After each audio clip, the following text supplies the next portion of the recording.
This is Steve Jobs' actual desk. No dual monitors, no LED lighting, no $400 productivity keyboard.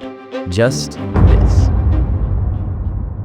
And yet, from a setup this simple came the iPhone, the Mac, and Pixar. So I started studying it, and it changed how I think about work, focus, and even life.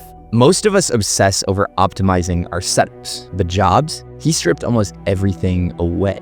Today I want to show you what I learned from his desk and how it can change not just how you work, but how you think. So in this video, we're breaking down 6 things I learned from studying Steve Jobs' workspace. Since I'm a tech and productivity nerd, I think that people's desk setups are an interesting place to start to understand the systems of how they operate. It's a hyper-specific look at one part of their life that teaches you about the rest of it.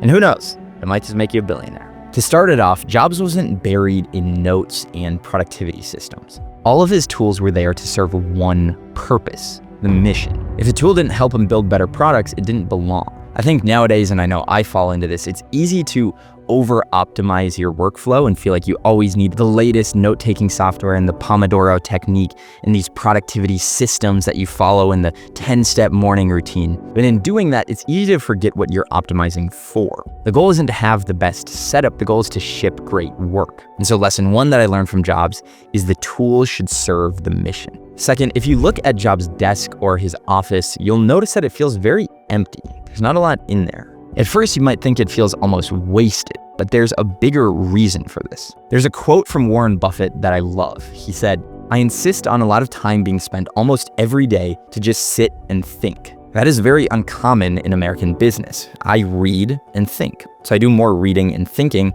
and make less impulse decisions than most people in business. That hit me. Nowadays, we fill up every free second with our phones or with some distraction or some stimulus so that we're not bored. But creativity needs room, it needs space, it needs boredom for things to creep out of the woodwork and come to fruition. Quiet creates clarity, an empty space invites insight. Which means a clean desk isn't just a vibe, it's actually a tool for thinking. As an aside, this is also why Steve loved long walks. There's lots of empty time for thinking and brainstorming. And in fact, almost all of the great thinkers throughout history spent a lot of time walking and thinking. So if you're picking one habit to apply, creating more space for thinking and creativity would be a good one.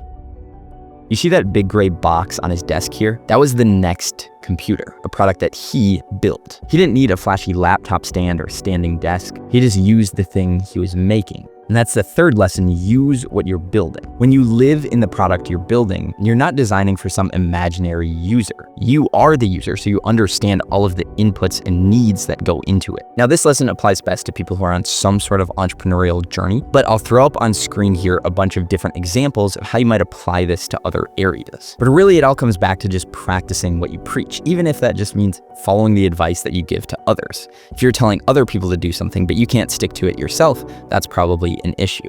But if you are an entrepreneur or a designer, use the thing you're building. One of the principles behind Steve's desk setup is that it forced him to focus. There's no second monitor, there's no other distractions. We often confuse activity for impact. We're constantly switching tabs, checking Slack, checking email, multitasking, or glancing at our phones. And it feels good, it feels like we're busy, so we must be doing a lot, right? But what I learned from Steve is that the most powerful work happens in silence, in single focus mode, in those moments where it's just you and the thing you're creating. So that's why the fourth lesson I learned is that focus is what matters. Not the things that are supposed to help you focus, just focus. That's what Jobs optimized for, and if we want to do that in our own lives, the number one thing we can do here is removing distractions. Everything on your desk, everything on your computer is either helping you focus or pulling you away from it. But now in the modern day, when we're so much more online, this looks a little bit different. Still, your desk is important, but so is your computer. So close unused tabs, turn off your Slack notifications, put your computer on Do Not Disturb, put your phone in the other room.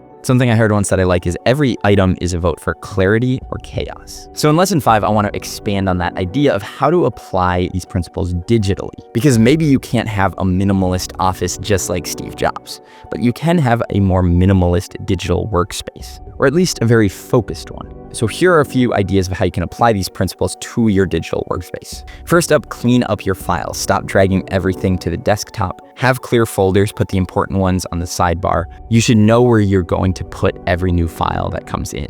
Second, keep your computer on Do Not Disturb. For MacBooks, this is super easy. A lot of people use it on their phones, but you should also use it on your computer. Third, minimize the apps in your taskbar. The more you see, the more you'll be distracted. You'll wonder if you should check Figma or email or ChatGPT or Notion or Slack.